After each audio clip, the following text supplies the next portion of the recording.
Sejarah Papua kembali ke pangkuan Ibu Pertiwi.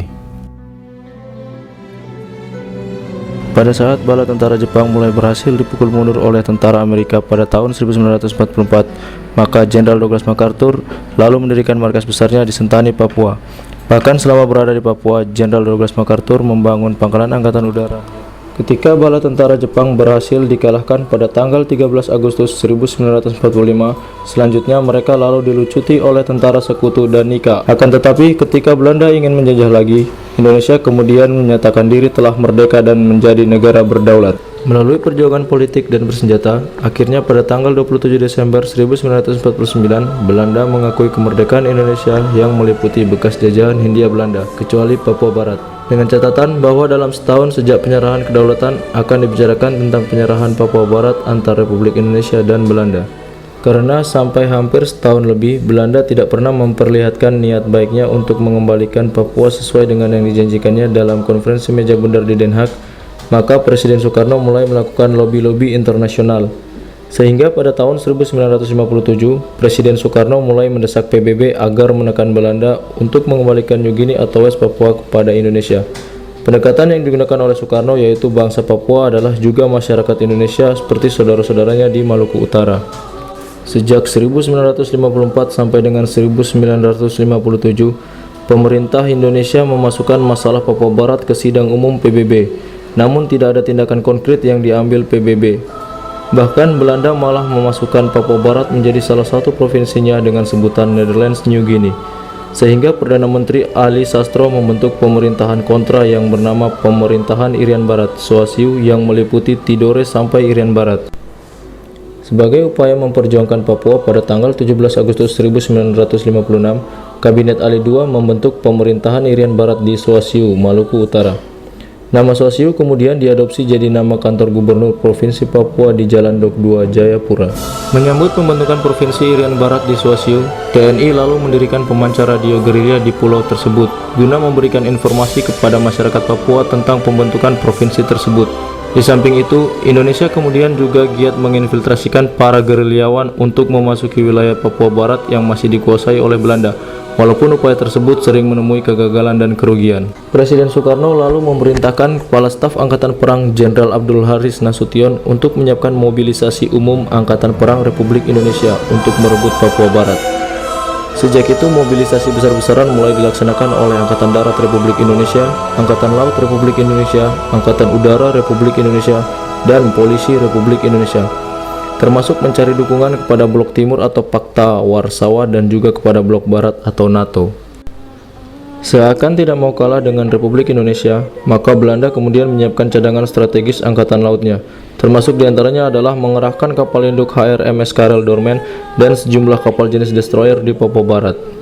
Pada tahun 1960, pemerintah Belanda di bawah Perdana Menterinya Joseph Lans menyadari bahwa mereka semakin terdesak oleh tekanan dari pemerintah Republik Indonesia di bawah kepemimpinan Soekarno untuk segera mengembalikan Papua kepada Republik Indonesia. Belanda lalu membuat negara boneka yang diberi nama West Papua atau Papua Barat dengan lagu kebangsaan Hai Tanahku Papua dan dengan lambang negaranya yaitu burung mambruk serta nama bangsa adalah Papua. Pada tanggal 1 Desember 1961, bendera bintang kejora tersebut lalu dikibarkan sejajar dengan bendera Belanda dan lagu Hai Tanahku Papua dinyanyikan bersamaan dalam peristiwa tersebut.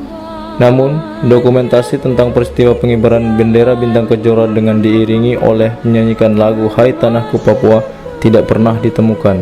Bersamaan dengan itu, Belanda juga membentuk Batalion Sukarela Papua yang berkedudukan di RVI Manokwari dengan kantor Mayon menggunakan barak marinir Belanda.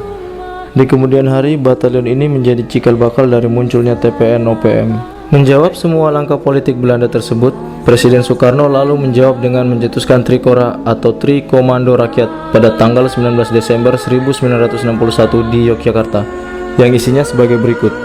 1. Gagalkan pembentukan negara Papua buatan Belanda kolonial. 2. Kibarkan sang merah putih di Irian Barat tanah air Indonesia. 3. Bersiaplah untuk mobilisasi umum guna mempertahankan kemerdekaan dan kesatuan tanah air dan bangsa. Perselisihan antara Republik Indonesia dan Belanda terus memuncak, sehingga Presiden John F. Kennedy mengirim surat kepada Perdana Menteri Belanda Joseph Lans untuk menerima perundingan dengan Republik Indonesia. Katanya, jika gagal perundingan akan terjadi perang dan Belanda tidak mungkin memenangkan perang itu, sehingga komunis, Uni Soviet dan sekutunya yang akan mendapat angin di Asia Tenggara. Belanda menolak dan menuduh Amerika tidak setia kawan serta mengingkari janjinya untuk membantu. Belanda lalu mencari dukungan kepada Inggris, tapi Inggris pun menasihati untuk terus berunding. Sehingga untuk menekan Belanda agar mau berunding, maka Presiden Soekarno lalu membentuk Operasi Mandala dengan mengangkat Maijen Soeharto sebagai panglimanya, Kolonel Laut Sudomo sebagai wakil panglima, Kolonel Udara Watimena sebagai wakil panglima, dan Kolonel Ahmad Tahir sebagai kepala staf gabungan. Untuk memaksa Belanda memasuki meja perundingan, Panglima Mandala Maijen Soeharto lalu menginfiltrasikan pasukan-pasukan gerilya RPKAD, Angkatan Laut Republik Indonesia, dan Polisi Republik Indonesia menyusup ke wilayah Papua Barat. Infiltrasi dilakukan dengan cara menerjunkan mereka di tengah hutan atau menyusupkan mereka melalui kapal laut.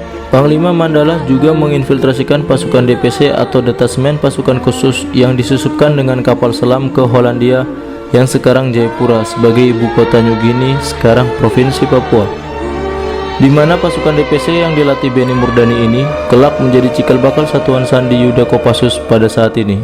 Puncak konfrontasi antar kekuatan militer Belanda dan Indonesia adalah kejadian pertempuran laut di wilayah Laut Arafuru, di mana 3 motorbot cepat yang akan melakukan infiltrasi disergap oleh sebuah kapal perusak Angkatan Laut Belanda. Dalam pertempuran laut tersebut, Komodor Laut Yosudarso gugur sebagai pahlawan bersama tenggelamnya motorbot cepat yang dinakodainya.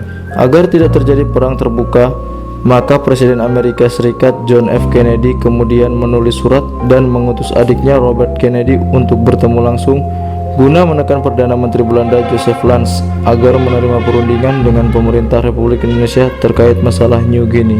Trikora merupakan momentum politik yang penting, sebab dengan Trikora maka pemerintah Belanda dipaksa untuk menandatangani perjanjian PBB yang dikenal dengan Perjanjian New York atau New York Agreement pada tanggal 15 Agustus 1962 mengenai West Papua. Supaya pemerintah Belanda tidak malu, maka penyerahan New Guinea kepada Indonesia dilakukan melalui penyerahan tanggung jawab administrasi pemerintahan wilayah tersebut kepada UNTEA pada tanggal 1 Mei 1962. UNTEA hanya 8 bulan berada di Papua, dan pada tanggal 1 Mei 1963 pemerintah Indonesia lalu mengambil alih wilayah tersebut dan mengganti namanya menjadi Irian Jaya. Menurut pasal 18 Perjanjian New York Indonesia Belanda tahun 1962, menurut ketentuan rinci mengenai pelaksanaan hal penentuan nasib sendiri yang diatur untuk dibuat oleh Indonesia dengan nasihat, bantuan, dan partisipasi PBB yang meliputi 4 butir sebagai berikut. 1. Konsultasi atau musyawarah dengan 9 Dewan Perwakilan mengenai prosedur dan cara-cara untuk mengetahui kebebasan pernyataan kehendak rakyat. 2. Dalam jangka waktu ditetapkan oleh persetujuan tersebut, ditentukanlah tanggal yang pasti untuk pelaksanaan penentuan nasib sendiri. 3. Suatu formulasi yang jelas sehingga penduduk menentukan apakah mereka ingin tetap bergabung dengan Indonesia atau memutuskan hubungan mereka dengan Indonesia. 4. Suatu jaminan bagi semua penduduk di bumi untuk ikut memilih dalam rangka penentuan nasib sendiri yang akan dilaksanakan sesuai dengan praktek internasional. Dikarenakan letak pemukiman masyarakat Papua yang pada saat itu masih banyak berada di daerah-daerah terisolasi, dan ditambah situasi sumber daya manusia yang pada saat itu belum banyak mengenal kemampuan baca tulis, sehingga pelaksanaan PPRA di beberapa daerah dilakukan dengan cara melakukan pemungutan suara yang diwakili oleh beberapa orang kepala suku. Sejak Oktober 1962, bendera PBB berkibar berdampingan dengan Sang Merah Putih. Namun, pada tanggal 1 Mei 1963, bendera PBB diturunkan dan Sang Merah Putih tetap berkibar di Papua sampai hari ini. Dapat disimpulkan dari semua itu bahwa 1. Bendera bintang kejora, lambang burung mambruk, dan TPN OPM adalah buatan Belanda dan disahkan oleh Belanda. 2. Negara boneka New Guinea atau Papua Barat adalah negara boneka bentukan Belanda yang dijadikan bom waktu guna tetap menjadikan konflik berkepanjangan ketika Papua bergabung dengan NKRI hingga hari ini. 3. Bendera bintang kejora, lagu Hai Tanahku Papua, dan lambang burung mambruk bukanlah simbol-simbol daerah kebanggaan Papua seperti yang pernah dikatakan oleh T.S.Y. dan dibenarkan oleh Gus Dur. Tetapi semua itu hanyalah simbol-simbol ciptaan Belanda yang diresmikan oleh Gubernur New Guinea Belanda pada tanggal 20 November 1961 guna memprovokasi masyarakat Papua agar tidak mau bergabung dengan NKRI. 4. Integrasi Papua Barat atau Irian Barat telah final dengan adanya resolusi PBB yang dicetuskan dalam New York Agreement.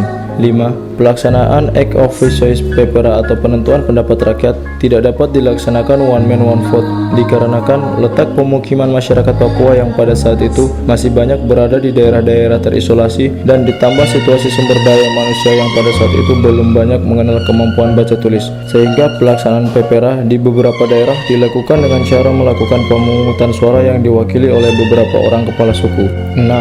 Jelas bahwa persetujuan New York sebagai dasar hukum internasional pelaksanaan penentuan nasib sendiri tidak menyebutkan diberlakukannya prinsip satu orang satu suara atau one man one vote dalam penentuan pendapat rakyat atau PEPERA di Irian. Persetujuan New York juga telah dibuat sedemikian rupa guna menjamin transparansi pelaksanaan penentuan nasib sendiri dengan memasukkan unsur nasihat, bantuan, dan partisipasi PBB serta pelaporan PBB kepada masyarakat internasional melalui Majelis Umum PBB. 7.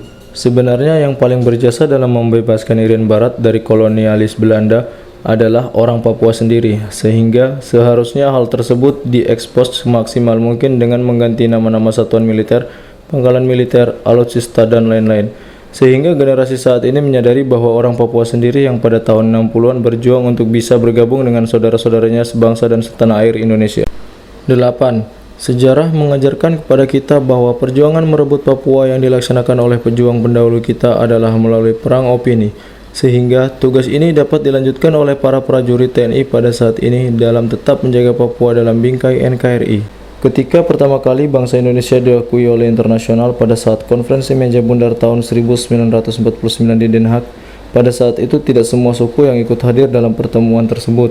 Ketika Belanda menyadari bahwa mereka akan segera terusir juga dari Papua Barat, maka mereka mencuci otak orang Papua dengan doktrin merdeka, sambil menciptakan lagu Hai Tanahku Papua, bendera bintang kejora, dan lambang burung mambruk.